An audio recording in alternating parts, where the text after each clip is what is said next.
One woman stood against an ancient throne with nothing but her wit and a fortune. This is the story of a Gilded Age heiress, a time when American millions clashed with European titles in a high-stakes game for social supremacy. You are about to discover the precise strategies one Duchess used to consistently outmaneuver a monarchy that expected her silent obedience. How did she turn a marriage of convenience into a personal empire of influence? What was the secret weapon she wielded that the crown could not control? By the end, you will understand how to dismantle power from the inside using nothing but intelligence and audacity. What does it truly take to win a war fought not with armies, but with whispers and wealth? A tidal wave of new money was crashing onto European shores. In the final decades of the 19th century, a new kind of royalty arrived from across the Atlantic. They were the dollar princesses, American heiresses whose fathers had built colossal fortunes in railroads, steel, and oil. But for all their wealth, these families lived in the shadow of a social slight. They were considered new money, lacking the ancient lineage and cultural prestige of the established elite in New York and Boston. So they set their sights on a different kind of prize, one that cash alone could not easily buy. They went shopping for titles. Across the ocean, the situation was perfectly inverted. Europe's ancient aristocratic families were rich in history, but often desperately poor in coin. They possessed crumbling castles, vast estates they could no longer afford to maintain, and names that echoed through the centuries. What they lacked was the liquid capital to fund their lifestyles and restore their ancestral homes. It was a transaction that satisfied a deep hunger on both sides. American magnates like the Vanderbilts and Astors traded millions in dowries for the one thing they could not manufacture: a royal title for their daughters.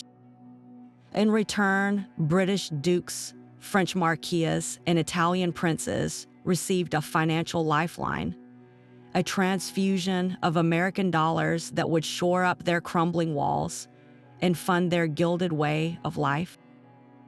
This was not merely a marriage market. It was a high-stakes exchange where social legitimacy was bartered for hard currency. Into this world of calculated alliances and quiet desperation, our Duchess would make her entrance. She was not just another wealthy girl sent to secure a title.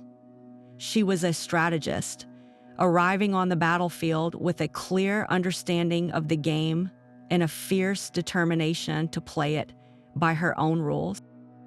Her name was Consuelo Vanderbilt, and she was born into a world of staggering opulence. Her father, William Kissam Vanderbilt, was the grandson of the legendary Cornelius Vanderbilt, the shipping and railroad tycoon who amassed one of the largest fortunes in American history. Consuelo grew up surrounded by unimaginable wealth, in palatial New York homes filled with European art and servants. Yet for all their millions, the Vanderbilts were perpetually locked out of the innermost circles of old New York society, their names still carrying the faint, unforgivable scent of new money. Consuelo's upbringing was a paradox of extreme privilege and rigid control. Groomed from childhood to be the ultimate social weapon in her mother's relentless campaign for acceptance. She was taught to speak multiple languages, to play the piano, to conduct herself with perfect poise, all in preparation for a single, predetermined goal: a brilliant marriage that would erase the family's social stain. This carefully constructed life stood in stark contrast to the world she was destined to enter. The British aristocracy was a centuries-old institution, a closed society governed by unwritten rules and deep-seated traditions. Its members valued bloodlines over bank balances and ancestral lands over annual profits. They were the custodians of history, living in homes that had been in their families for generations, and they viewed American heiresses as necessary but uncivilized invaders, useful for their fortunes but lacking in grace and breeding. Consuelo, however, was no mere social climber. Beneath the polished surface of the perfect debutante was a sharp intellect and a quiet, observant nature. She possessed a natural curiosity about the world that extended far beyond the ballroom, and she had a will of her own, a rebellious streak that chafed against the absolute authority her mother wielded over her life. She was not simply a beautiful girl with a famous last name. She was a strategist in the making, equipped with an ambition not just for a title, but for a life of purpose and influence. These very traits, her intelligence and her quiet defiance, were the qualities the old aristocracy least expected, and the very weapons she would one day use to challenge its most powerful institution. The grand bargain was struck in the spring of 1895. The groom was Charles Spencer Churchill, the 9th Duke of Marlborough. He was not a minor noble, but a man of immense historical standing, the bearer of a title first created for the great military leader John Churchill in the early 18th century. His family seat was Blenheim Palace, a monumental Baroque masterpiece, a gift from a grateful nation and one of the largest houses in all of England.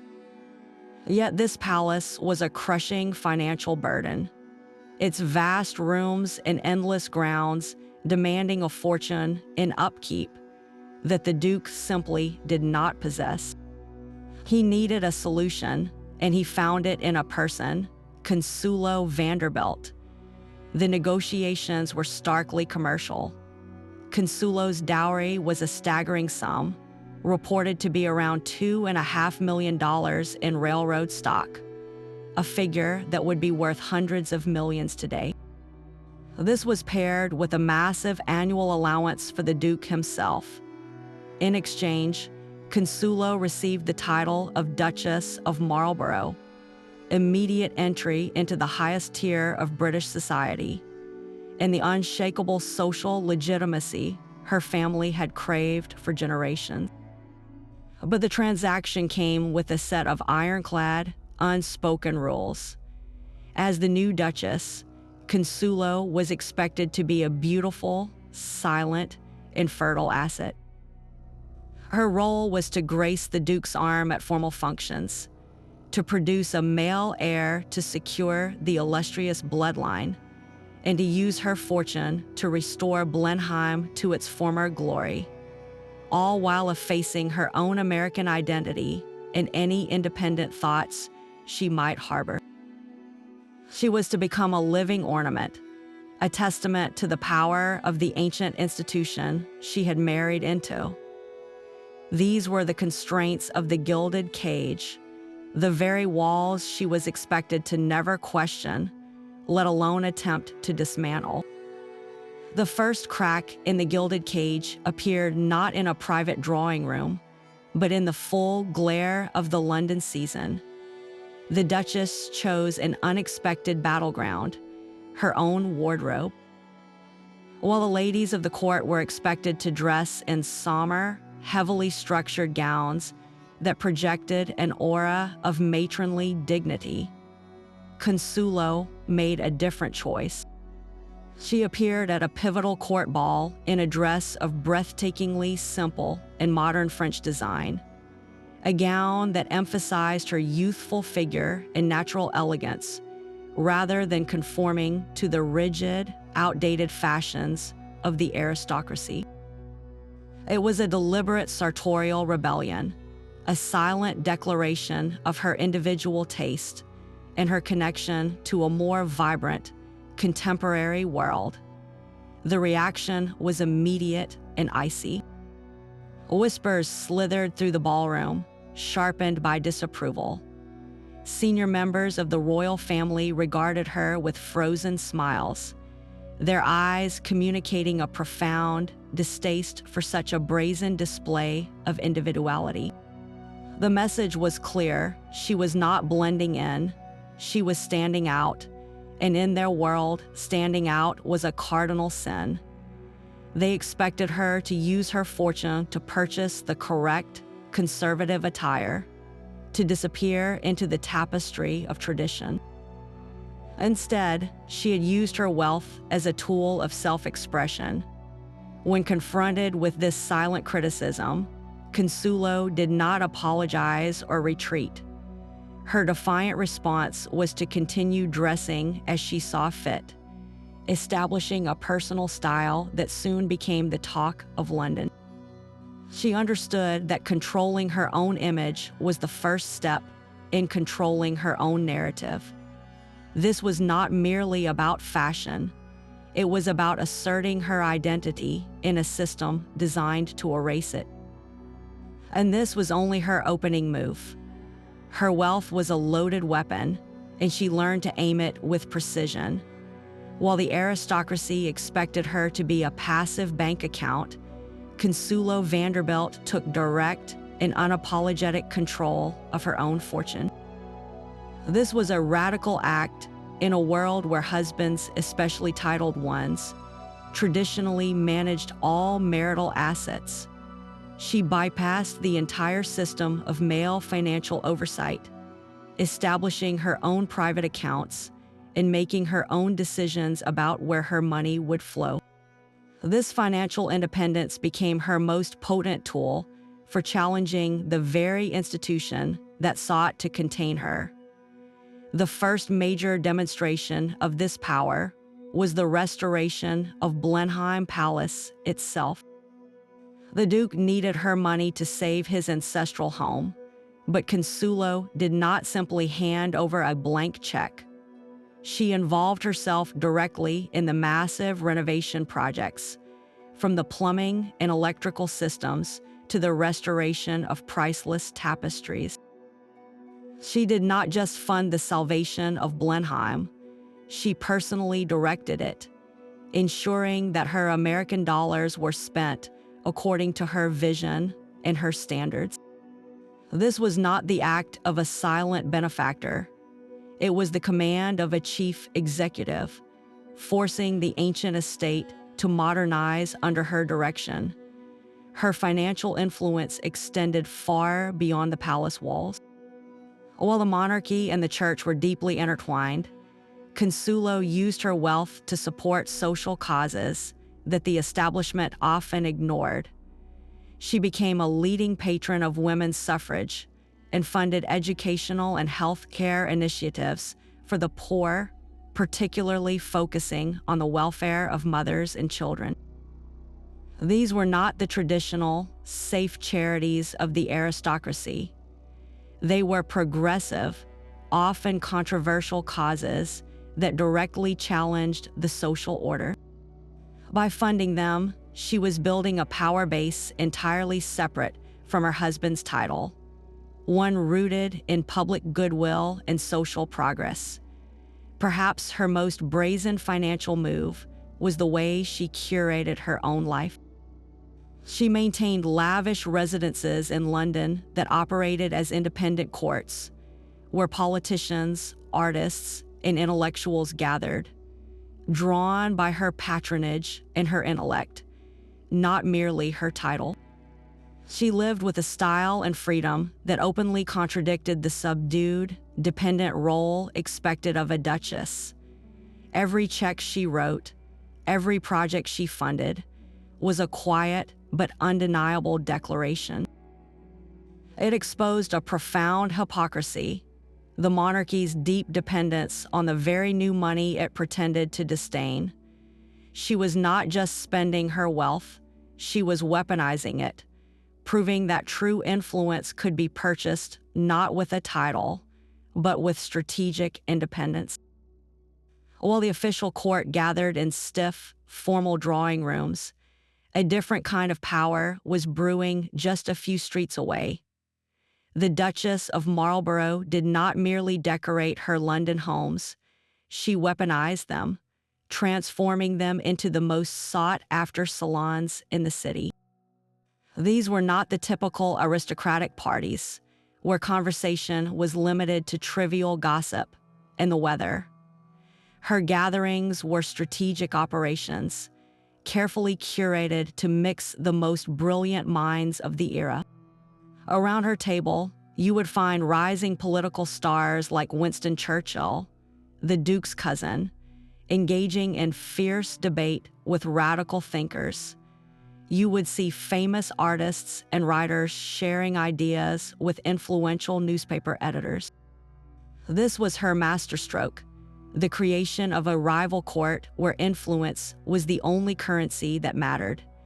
She understood that real power was not always announced by a trumpet fanfare. It was often forged in the quiet hum of a compelling conversation. By bringing together people from different worlds, she became the vital connection point, the hub through which information, ideas, and alliances flowed. The established monarchy had its rituals and its hierarchies, but she had built a network, a web of influence that was far more adaptable and, in many ways, far more powerful. She listened intently, asked probing questions, and facilitated introductions that changed the course of careers and policies. In her salon, a politician could find a sympathetic press baron, and an intellectual could find a wealthy patron. She was not just a hostess, she was a conductor of power, orchestrating the symphony of London's elite from her own private stage. This independent court gave her something the title of Duchess never could, a voice that was listened to because of the sharpness of her mind, not the rank of her husband. The monarchy could control who was presented at court, but it was utterly powerless to control who was invited to her dinners. This was the ultimate subversion, using the very tools of aristocratic society, the grand home and the social gathering, to build a fortress of influence that stood completely outside of its control. But the most explosive weapon in her arsenal was not her money or her salons. It was the rumor of her heart. A persistent and very public scandal began to swirl around the Duchess, centering on her close friendship with the dashing and wealthy French sportsman, Jacques Balsan. Whispers of a romantic affair filled the society pages on both sides of the Atlantic, a transgression that, if true, would have been a catastrophic breach of aristocratic protocol. The monarchy expected private indiscretions to remain just that, private. A public scandal of this magnitude was an unforgivable sin. Yet, one must ask, was this merely a personal indiscretion, or was it a calculated act of rebellion? The timing of the scandal was deeply suspicious. It erupted at a moment when her husband, the Duke of Marlborough, was attempting to reassert his control, both over her fortune and her public role. The intense public fascination with her alleged affair effectively torpedoed his efforts. Suddenly, the Duke was not a powerful noble managing his estate. He was a cuckolded husband, an object of pity and gossip. The scandal served as a brilliant, if ruthless, distraction. While everyone was whispering about her private life, they were not paying attention to her more serious political maneuvers, her growing influence within the suffrage movement, or her quiet financial backing of policies that directly challenged the conservative establishment. The affair, whether real or simply allowed to flourish in the public imagination, gave her a form of leverage she had never possessed before. It embarrassed the very monarchy that demanded her silent compliance, exposing the fragility of its most sacred institution, marriage. The evidence remains a subject of historical debate. A collection of fervent letters and eyewitness accounts that never quite form a complete picture. But the lasting power of the rumor is itself a testament to her strategy. She never fully confirmed nor denied the affair, maintaining an enigmatic silence that kept her adversaries perpetually off balance. In a world that demanded absolute propriety, she wielded the threat of scandal like a sword, proving that sometimes the most effective way to dismantle a gilded cage is to shake its bars so loudly that no one can ignore the noise. While the monarchy whispered in hushed tones behind palace walls, the Duchess was learning to speak directly to millions. She recognized a new power rising in the modern world, the court of public opinion, and she knew the press was its gatekeeper. Long before the royal family grasped its influence, Consuelo Vanderbilt was cultivating a sophisticated and mutually beneficial relationship with the media. She understood that newspapers were not just for reading, they were tools for shaping reality. Her strategy was deliberate and multifaceted. She cultivated friendly journalists, offering them exclusive access and tantalizing tidbits about her life, her charitable work, and her impeccable taste. In return, they provided her with a loyal and powerful megaphone. This was not accidental publicity. It was a calculated campaign. She would leak stories that cast her in a specific light as a modern, compassionate, and progressive woman, a narrative that stood in stark contrast to the stiff, traditional image of the monarchy. When the establishment tried to sideline her, she bypassed them completely. Instead of pleading her case in a private audience with the king, she gave an interview to a sympathetic newspaper. She used the printed page to argue for the causes she championed, from women's rights to social reforms, speaking over the heads of the aristocracy directly to the people. This was perhaps her most revolutionary act, dismantling the monarchy's centuries-old monopoly on public perception. They could control the court circular, the official record of royal activities, but they were utterly powerless against a front-page story in a major daily. Every positive article about her philanthropic efforts, every glowing review of one of her legendary salons, was a brick removed from the wall of tradition. She turned the press from a passive observer into an active pawn in her long game, proving that in a new century, the pen was not only mightier than the sword, it was mightier than the crown itself. Her generosity was a carefully sharpened blade. While the monarchy attended charity galas and lent their names to worthy causes, the Duchess engaged in philanthropy with a far more ambitious goal. She did not merely donate, she invested, pouring her fortune into projects that yielded a powerful return in public influence. Her patronage of the arts was not about acquiring beautiful objects for a private collection. She funded public museums and galleries, making culture accessible to the very people the aristocracy had always ignored. She did not just give money to hospitals. She funded entire wings dedicated to women and children, ensuring her name was literally carved into the institutions that served the public good.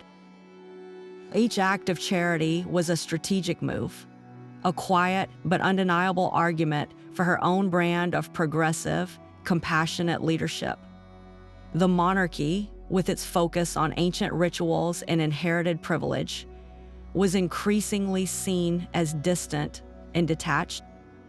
She, by contrast, was visibly and tangibly improving the lives of ordinary citizens. This created a formidable shield of public goodwill. How could the crown possibly attack a woman who was beloved for building a children's hospital? How could they marginalize a duchess whose name was synonymous with social progress? She made herself politically and socially untouchable by becoming a hero to the people. In the grand chess game of power, she used her philanthropy to capture the king of public opinion, leaving the monarchy checkmated in its own palace. Blenheim Palace itself became her ultimate canvas. While the monarchy expected her to be a quiet patron, funding the restoration of her husband's ancestral home, Consuelo approached the project with the eye of a conqueror. She did not just repair the crumbling Baroque masterpiece, she modernized it, installing central heating, new-fangled electrical systems, and modern plumbing. Every pipe and wire she laid was a silent declaration that American innovation was superior to British tradition, a direct challenge to the musty grandeur of royal residences like Buckingham Palace. Her wealth did not simply preserve history, it forced it into the 20th century on her terms, but her true architectural power play unfolded elsewhere. She acquired and lavishly renovated Sunderland House in London, transforming it into a personal headquarters of breathtaking opulence. This was not a home designed for a duchess. It was a palace built for a queen in all but name. Its interiors became legendary, filled with French furniture, priceless tapestries, and art that reflected her own impeccable, modern taste, a stark contrast to the cluttered, hereditary gloom of many aristocratic estates. Sunderland House was a physical statement, a rival court in brick and mortar where she alone dictated the aesthetic and social codes. The monarchy had its ancient, drafty castles, but she had created a space of unparalleled comfort and beauty, a magnet for the elite who preferred her vibrant salons to the stifling formality of the official court. By building a palace that openly rivaled theirs in splendor and surpassed it in modernity, she made the monarchy's power seem not just ancient, but antiquated. Her homes were not just where she lived, they were the very foundations of her independent kingdom. The most profound rebellion is often whispered in a nursery. While the monarchy saw her primary duty as producing an heir, the Duchess saw motherhood as her ultimate strategic victory.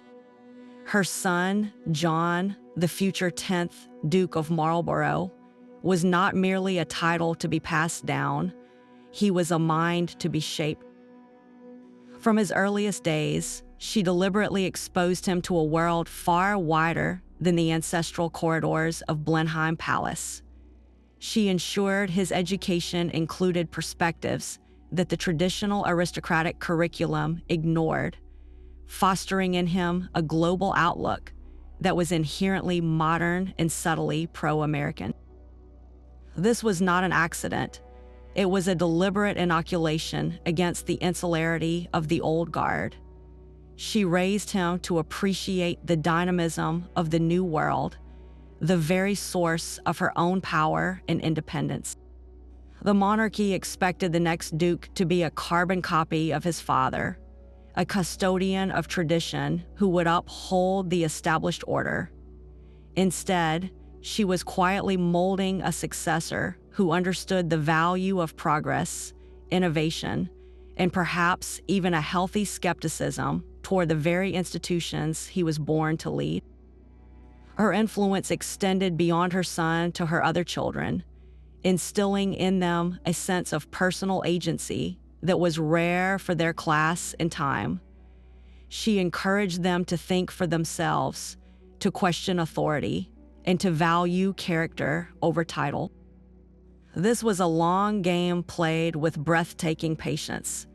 She knew she could challenge the monarchy today, but by shaping the Duke of tomorrow, she could change it forever. Every lesson in independent thought, every story about American ingenuity, was a quiet act of subversion. She was not just securing a bloodline, she was reprogramming it, ensuring that her influence would echo through the generations long after her own battles were over. The crown wanted an heir who would close the door on her disruptive legacy, but she was raising one who would hold it open for the future. The gilded drawing rooms of power were not enough to contain her ambition. The Duchess soon turned her attention to the most forbidden territory of all, the male-dominated arena of politics. While the monarchy expected her to remain a decorative figure, Consuelo Vanderbilt began to meddle directly in the affairs of state, a transgression that sent shockwaves through the establishment. Her first foray was through her husband, the Duke. She began advising him on his speeches in the House of Lords, pushing him to support more progressive legislation, particularly on issues like housing reform and education. This was an outrageous breach of protocol, a wife influencing her husband's political conscience. The old guard was appalled that an American woman, a newcomer, was whispering policy into the ear of a peer of the realm. But she did not stop there. She used her influential salon as a political operations center, hosting private dinners where government ministers could be quietly lobbied. She became a key, though unofficial, back channel for discussions on Anglo-American relations, using her unique position to foster understanding between the two nations. This was perhaps her most brazen act, engaging in diplomacy without any official mandate from the crown. The royal court viewed this as an unforgivable usurpation of their authority. How dare she presume to shape foreign policy? The outrage was not just about her gender, it was about her nationality. The British monarchy saw itself as the sole arbiter of the nation's international relationships, and here was an American duchess, a product of the very republic they had once fought, now mediating their conversations. Her political activities proved that her influence was not confined to fashion or philanthropy. It was a direct challenge to the political power of the monarchy itself, and they had no idea how to stop her. The crown's patience had finally snapped. For years, the monarchy had watched with growing alarm as the American Duchess built her rival court, and now the full weight of institutional disapproval descended upon her. The first blow was a formal, icy reprimand delivered not to her husband, as tradition dictated, but directly to her. A senior courtier summoned her for a private audience, where he laid out the grievances in clipped, precise tones.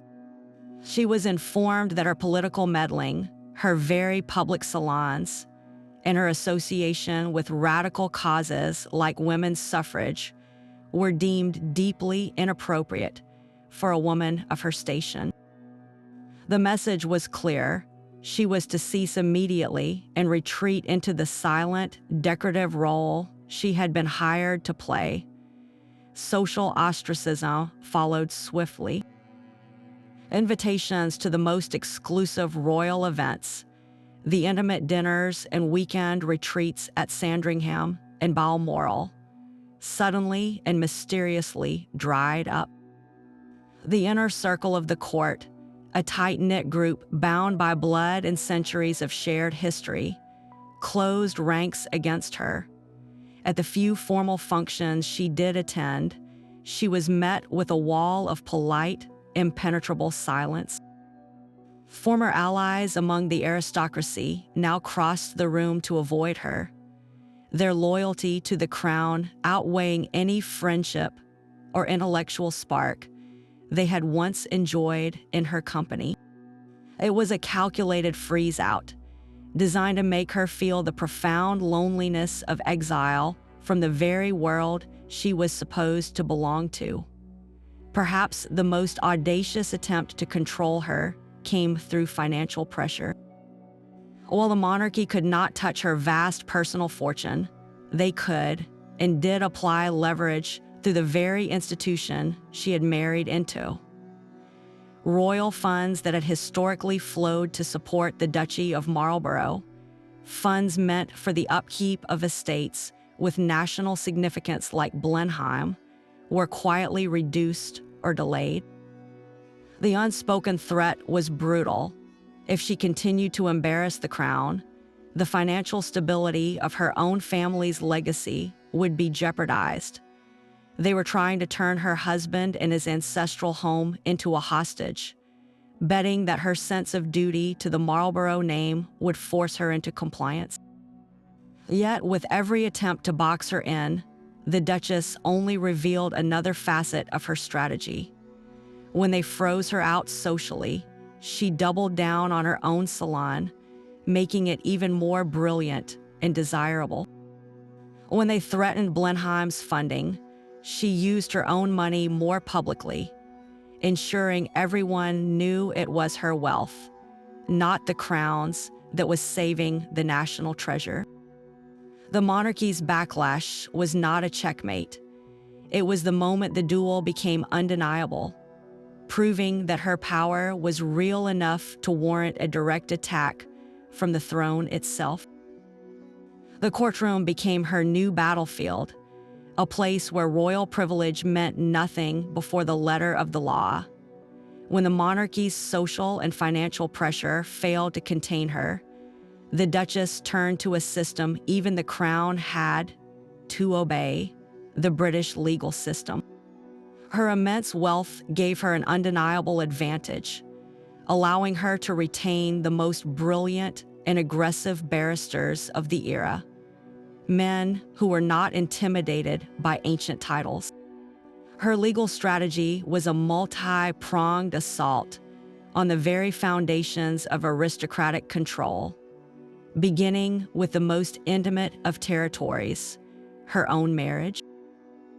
She initiated divorce proceedings against the Duke of Marlborough, a move of breathtaking audacity that scandalized the establishment. For a consort of her rank to publicly seek a dissolution was not just a personal matter, it was a political earthquake. The monarchy viewed the marriages it sanctioned as permanent alliances, vital to the stability of the social order. By suing for divorce, she was not merely leaving a man, she was renouncing a system. The ensuing legal battle was fierce, fought not in whispers, but in public court documents and sensational newspaper headlines.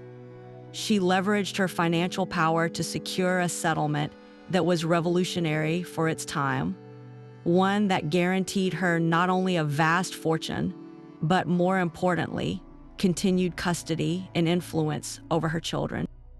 This was a direct challenge to the patriarchal norms that gave a father, especially a titled one, near absolute authority over his offspring. She was fighting for the right to shape the next generation, and she won. But her legal offensives did not stop there. She engaged in protracted disputes over property rights, using the courts to assert her independent ownership over the London homes and estates she had purchased and renovated with her own money. She forced the system to recognize that her American fortune was not absorbed by her husband's title upon marriage, but remained her separate legal property. Every lawsuit was a calculated move to establish a precedent, proving that a woman, even a duchess, could exist as a legal and financial entity entirely separate from the crown's expectations. She used the state's own rigid systems to carve out a space of inviolable autonomy, turning the law into a crowbar that pried open the gilded cage for good. The Atlantic Ocean became her moat. While the British monarchy could control the social landscape of London, it had no power over the steamships that carried Consuelo Vanderbilt back and forth to New York.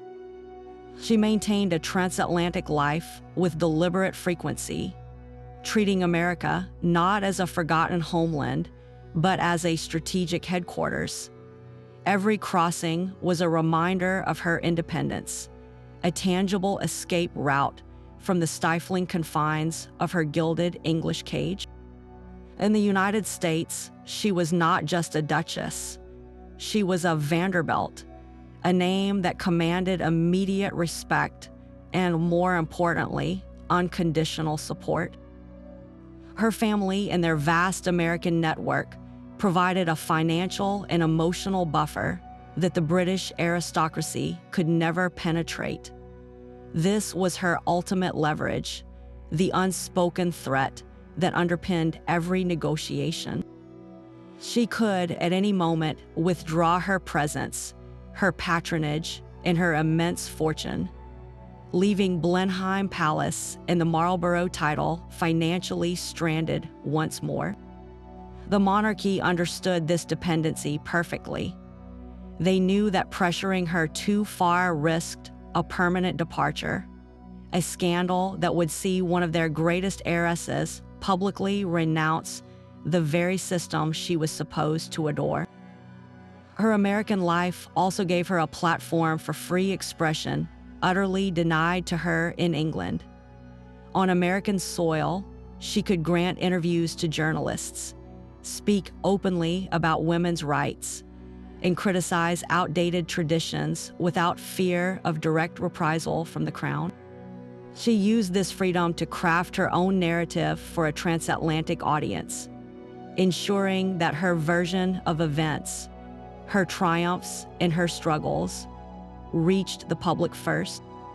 This dual existence made her untouchable. She was a duchess who did not need the monarchy to survive, and that was the most terrifying thing of all. Her wardrobe was a daily declaration of war. While other aristocratic women swathed themselves in layers of heavy fabric and inherited tiaras, the Duchess made a series of calculated sartorial choices that spoke louder than any speech could. One of her most brazen acts was her quiet refusal to wear the historic Marlborough jewels, a collection of priceless gems that were meant to adorn the wife of the Duke as a symbol of her position. She would often appear at major events without them, a silent but stunning rejection of the very history she was supposed to embody. Instead of these weighty symbols of tradition, she favored pieces that reflected her own taste, often commissioning work from innovative American jewelers. This was not a simple preference. It was a profound snub. She was rejecting the crown's narrative that she was merely a temporary custodian of a legacy, insisting instead on crafting her own. Her patronage was equally subversive. She deliberately bypassed the official court dressmakers, whose designs were steeped in convention, and instead championed the House of Worth in Paris, an atelier known for its artistic and modern sensibility. Her gowns were lighter, more fluid, and sculpted to her figure in a way that the stiff, structured court fashion was not. They were not designed to make her blend into the background of a palace portrait. They were crafted to make her stand out as a singular, contemporary woman. At a time when even an exposed ankle was considered daring, her elegant but less restrictive clothing was seen as a quiet scandal, a breath of fresh air that threatened to blow out the stale candles of tradition. Every ensemble was a carefully constructed message. By controlling her image down to the last stitch, she seized a form of power the monarchy could not regulate. They could dictate protocol, but they could not force her to wear its uniform. In a world that demanded she be a walking symbol of the establishment, she used fashion to become a walking argument against it, proving that true power sometimes begins with the simple act of getting dressed. The air in her London drawing room crackled with a different kind of electricity than the stiff formality of Buckingham Palace. This was the epicenter of her power, the famous salon at Sunderland House, a space where the established rules of society were not just bent, but broken. Inside, you would witness a scene unimaginable in any royal court. A conservative duke, his face flushed with indignation, might be locked in a fierce debate about Irish home rule with a fiery newspaper editor known for his radical columns. In a corner, a celebrated novelist like Henry James would be listening intently to the ideas of a young, avant-garde painter, their conversation sparking a new creative vision. The guest list was her masterpiece of curation, a deliberate collision of worlds that generated intellectual lightning. She moved through the room not as a passive hostess, but as a conductor, gently guiding conversations, introducing people who were never supposed to meet, and ensuring that every interaction served a purpose. While the official court discussed the weather and the lineage of racehorses, her salon was debating the future of women's suffrage, the merits of modern art, and the nuances of foreign policy. In these rooms, cultural trends were not followed, they were born. A playwright might test a controversial new theme, finding both patronage and protection. A politician could float a bold new idea, gauging the reaction of the press and the intelligentsia before ever presenting it to Parliament. This was not mere entertainment. It was a political and cultural engine running at full throttle, and she was its chief engineer. Her home became a rival power center because it offered something the monarchy could not: genuine intellectual freedom and the thrill of influencing the future. The crown had tradition, but she had the minds that were shaping tomorrow. Even the most ancient of families are never a perfect monolith. Behind the gilded walls of the palace, there were fractures, and the Duchess possessed a genius for finding them. She understood that to survive the monarch's direct attacks, she needed allies on the inside, individuals who possessed the one thing she lacked: royal blood. Her search led her not to the powerful king or his immediate heirs, but to the periphery of the family tree, to the liberal-minded princes and disgruntled princesses who felt overlooked or stifled by the rigid hierarchy. These were individuals who chafed against the same traditions she was challenging, people who craved intellectual stimulation and modern ideas, the very things her salon provided in abundance. She formed a particularly close bond with a certain prince, a man known for his progressive views and his frustration at being sidelined from any real political influence. To him, the Duchess was not an outsider, but a breath of fresh air. She offered him a platform, a chance to discuss his ideas with influential people outside the stifling court, and she listened to his grievances with a sympathetic and strategic ear. In return, he offered her something priceless: intelligence. He became her eyes and ears within the palace, warning her of impending reprimands or revealing the specific arguments certain courtiers were planning to use against her. This was not mere gossip. it was tactical reconnaissance. When the king planned to freeze her out socially, she often knew the guest list for a key weekend at Sandringham before the invitations were even printed. This early warning system allowed her to prepare countermoves, perhaps by hosting an even more dazzling event in London on the very same weekend, ensuring the court snub would be seen as her own triumphant independence. She did not just befriend these relatives, she created a faction, a fifth column within the monarchy itself. This internal support network provided her with a form of political cover that her wealth alone could never buy. How could the king directly attack a duchess who was openly admired and defended by his own cousins? Her allies would subtly intervene in conversations, reframing her actions not as rebellion, but as modern philanthropy or savvy public relations, blunting the force of the monarch's disapproval. By turning family members into allies, she proved that the greatest threat to a throne often does not come from outside its walls, but from the quiet discontent growing within them. Her ultimate victory was not just in her own lifetime, but in the very legacy she shaped. The seeds of independence she planted in her children grew into a new kind of aristocracy, one that reflected her modern, compassionate values. Her eldest son, John, the 10th Duke of Marlborough, did not become the staunch traditionalist the monarchy had hoped for. Instead of retreating into the insular world of his forefathers, he embraced a more public and progressive role.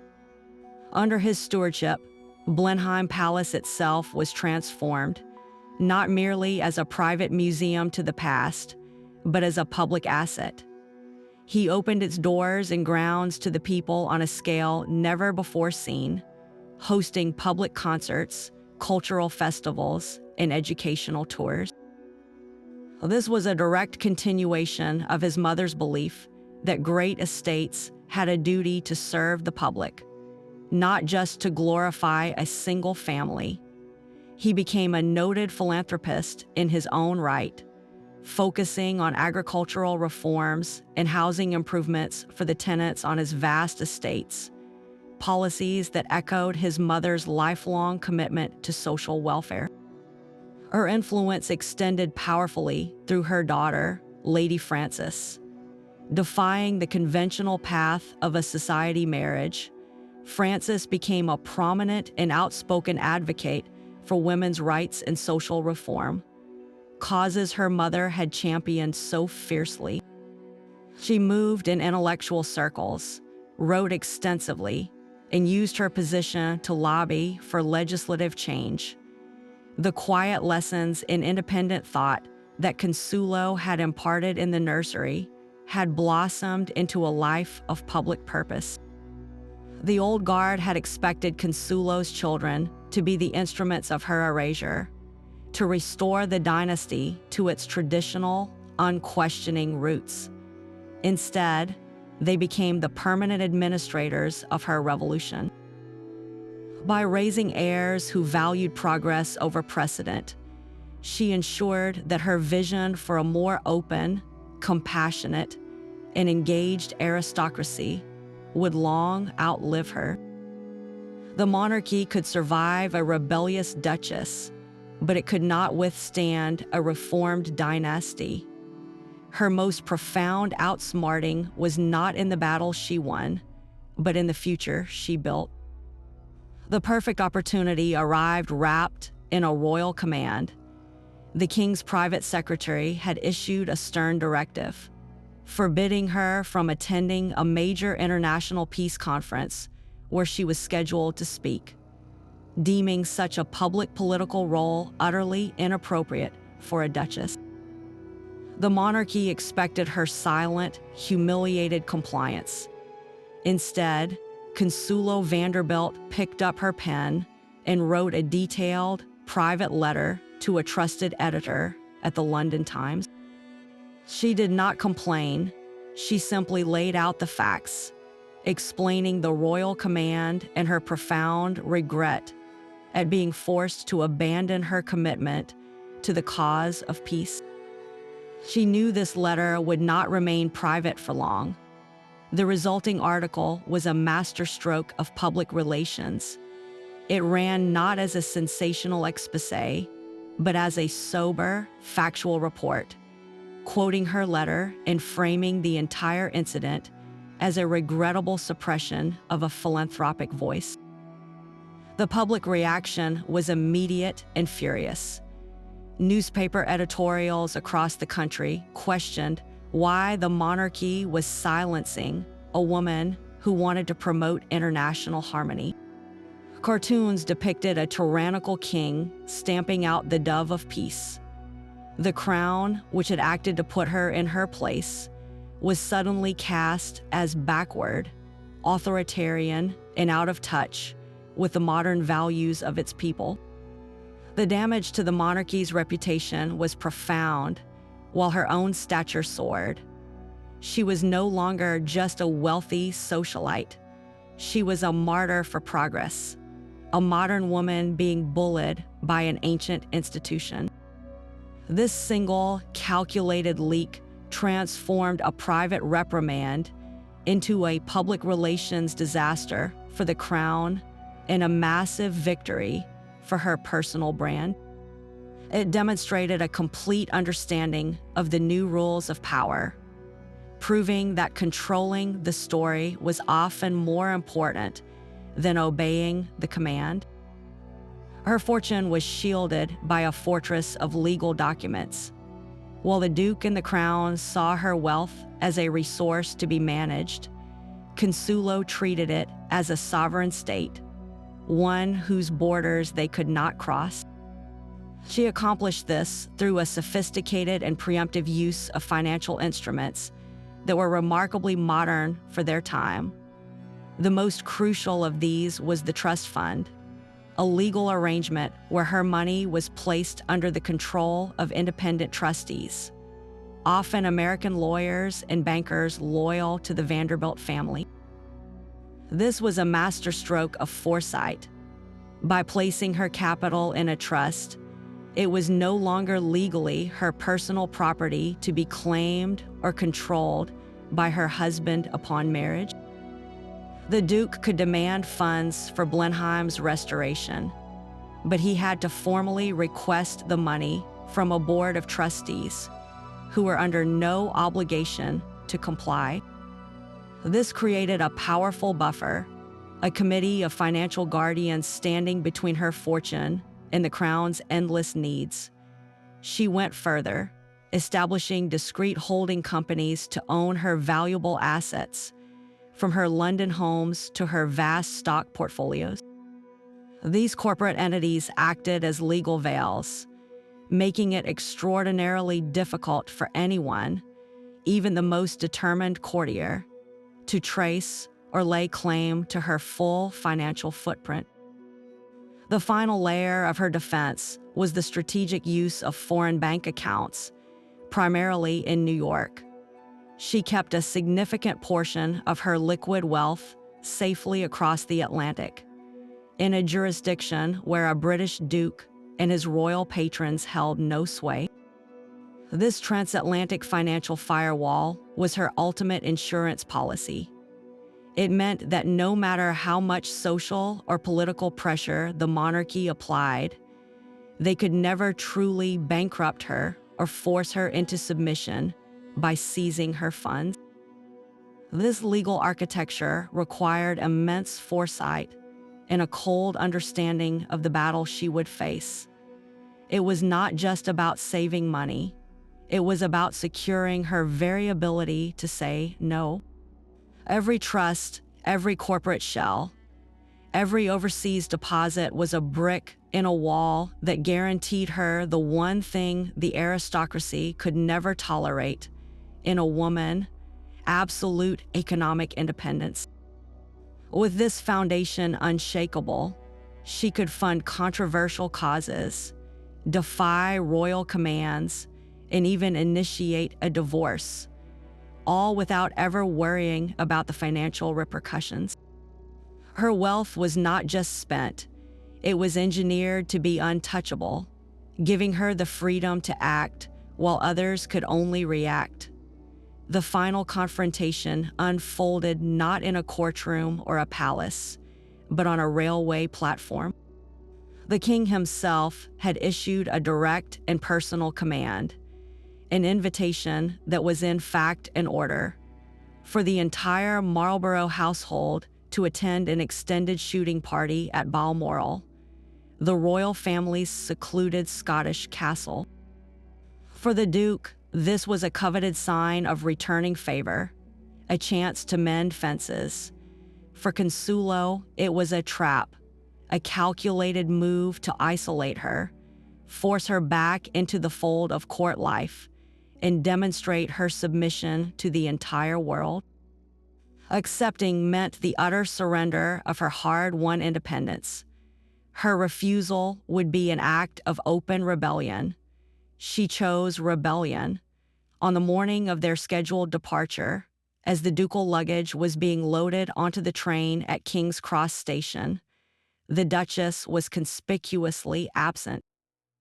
The Duke, fuming with a mixture of panic and humiliation, was forced to explain her sudden, severe, and entirely diplomatic illness to the royal equerry who had come to see them off. It was a lie so transparent it was an insult. The monarchy had deployed its ultimate weapon, a royal summons, and she had simply chosen not to answer. The king's response was a thunderous, icy silence. For weeks, no official communication came from the palace. The social freeze became an Arctic winter, with even their oldest allies now too frightened to be seen with her. The crown intended to make her an example, to prove that defiance, no matter how wealthy the defector, would result in total social annihilation. But she had prepared for this exact moment. While the court held its breath waiting for her apology, she launched her counteroffensive from the stage she owned completely, her London salon. She hosted a series of dazzling events, each one more brilliant and sought after than the last, filling the newspapers with accounts of the fascinating discussions and celebrated guests at Sunderland House. She made her exile look like a coronation. The message was unmistakable. She did not need the king's approval to be the most influential woman in London. The monarchy, with all its ancient power, could only offer tradition. She offered the future. In the end, the stalemate broke not with a formal truce, but with a quiet, grudging acceptance. The royal family never apologized, and she never explained her absence. But the invitations, once the ultimate symbol of her ostracism, slowly and quietly resumed. They were a tacit admission that she was too powerful to ignore, that her wealth, her network, and her command of public opinion had become forces as formidable as any royal decree. She emerged with her core demands met, her independence intact, and her rival court recognized as a permanent fixture of power. The monarchy had tried to break her will, and in doing so, had been forced to acknowledge it. Her rebellion left a permanent crack in the ancient edifice of the monarchy itself. While the institution survived, its foundations had been irreversibly shifted, forced to adapt to a world where wealth and public opinion could no longer be ignored. The most immediate change was a quiet but profound reform in how the crown approached its own finances. The era of relying solely on ancient lands and titles was over. The monarchy, having witnessed how effectively an outsider like Consuelo could weaponize her independent wealth, began a cautious but deliberate move toward financial modernization. They started to professionalize the management of the royal estates, seeking new, discrete sources of revenue and adopting more sophisticated accounting practices to avoid ever appearing so publicly dependent on an outsider's fortune again. The old model of marrying a title to a dowry was not abandoned, but it was no longer the only financial strategy. The crown had learned a painful lesson about the leverage that came with uncontrolled wealth. More visibly, the rigid wall of protocol began to show hairline fractures.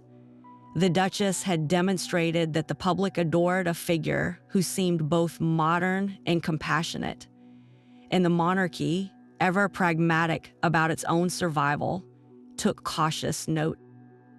They began to allow their own younger, more relatable members a slightly longer leash.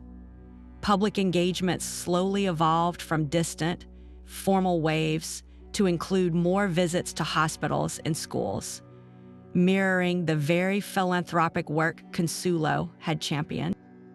It was a calculated effort to generate the same kind of public goodwill she had so masterfully cultivated. They never admitted she was the blueprint, but the imitation was unmistakable.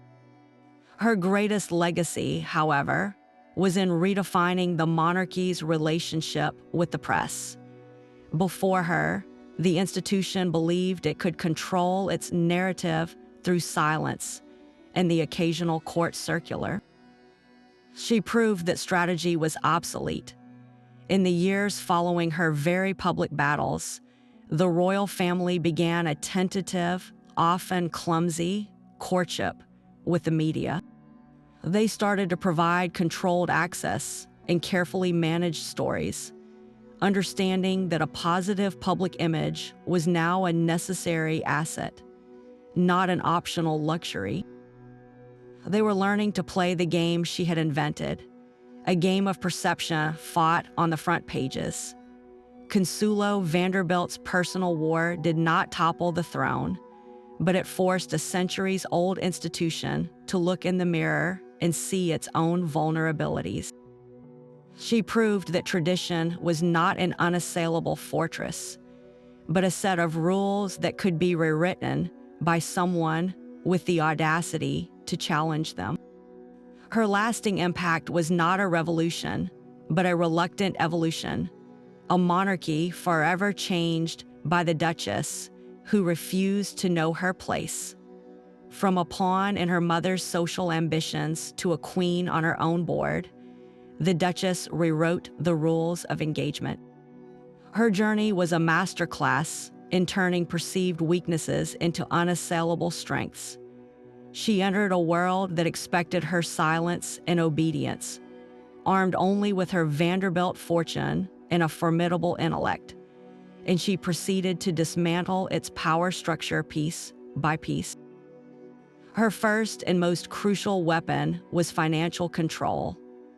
By securing her money in trusts and foreign accounts, she built an economic fortress that the crown could not breach. This independent wealth funded not just the restoration of Blenheim Palace, but the construction of her own rival courts in London, where she wielded cultural influence like a scepter. Her legendary salons became the true center of political and intellectual life, a stark contrast to the stale formalities of the royal drawing rooms. She then mastered the modern art of media manipulation, cultivating the press to craft a public image of a progressive, compassionate leader, thereby winning the court of public opinion long before the monarchy understood its power. And through it all, she demonstrated a sheer force of will that refused to be broken, whether by social ostracism, royal commands, or the immense pressure to conform. She proved that power is not always a crown inherited, but an influence constructed. It can be built through strategic generosity, through the careful curation of ideas, and through the unyielding courage to live by one's own rules.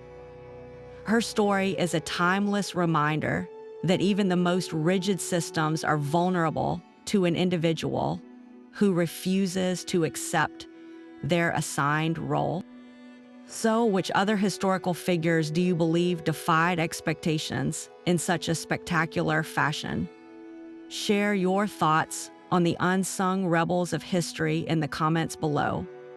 And subscribe for more tales of the Gilded Age heiresses and royalty scandals that reshaped the world.